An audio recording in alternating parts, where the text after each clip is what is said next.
Praise the lord. ఈరోజు దేవుని వాక్యము యెషయా గ్రంథము 58వ అధ్యాయము 11వ వచనము. ఎప్పుడునూ ఉబుకుచుండు నీటి ఊట వలెను ఉండెదవు.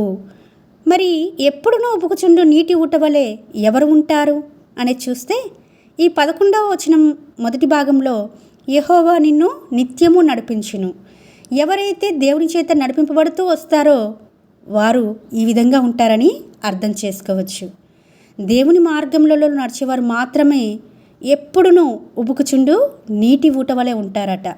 నీరు అనేది వాక్యానికి సాదృశ్యంగా ఉంది.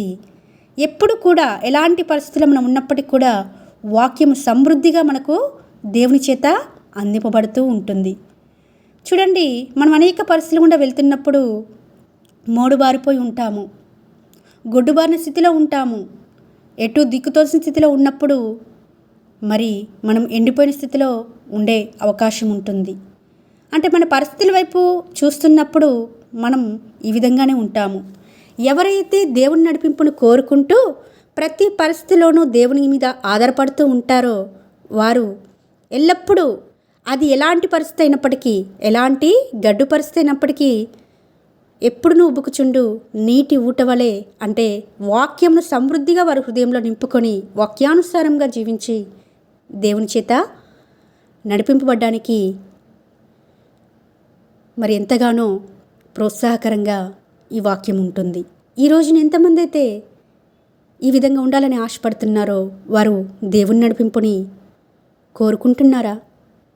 సొంత తలంపులు, సొంత ఆలోచనలు, సొంత మార్గంలో ఏర్పరచుకొని దేవునికి దూరంగా జీవిస్తున్నారా? దేవుడు ఈ రోజున మనల్ని ప్రశ్నిస్తున్నాడు. నేను నిత్యము నడిపిస్తాను, అయితే నేను నడిపించే మార్గంలో నువ్వు నడిచినప్పుడు మాత్రమే ఎప్పుడు నువ్వు ఉబుకుచుండు నీటి ఊట వలె నేను చేస్తాను. ఆ విధంగా నువ్వు ఉంటావు. నీ పరిస్థితులు ఎలాంటివైనప్పటికీ, నీ జీవితము గందరగోళంగా ఉన్నప్పటికీ, దిక్కుతోచిన స్థితిలో నువ్వు ఉన్నప్పటికీ నువ్వు ఎల్లప్పుడూ సమృద్ధి కలిగి, వాక్య సమృద్ధి కలిగి జీవించేటట్లుగా నేను చేస్తాను. అయితే నా మార్గంలో ఇరుకైనవిగా ఉంటాయి, శ్రమలతో నిండి ఉంటాయి. దుఃఖంతో, వేదనతో, బాధతో, నిరాశతో ఉన్నప్పటికీ నువ్వు ఆ మార్గంలో, నిన్ను నడిపించే మార్గంలో నువ్వు నడిచినప్పుడు మాత్రమే ఈ వాగ్దానము నీ పట్ల నెరవేర్చబడుతుందని దేవుడు స్పష్టంగా మాట్లాడుతుంటుండగా వింటున్నా మీరు చెప్తున్నా నాకు కూడా ఈ వాక్యం వర్తిస్తుందండి.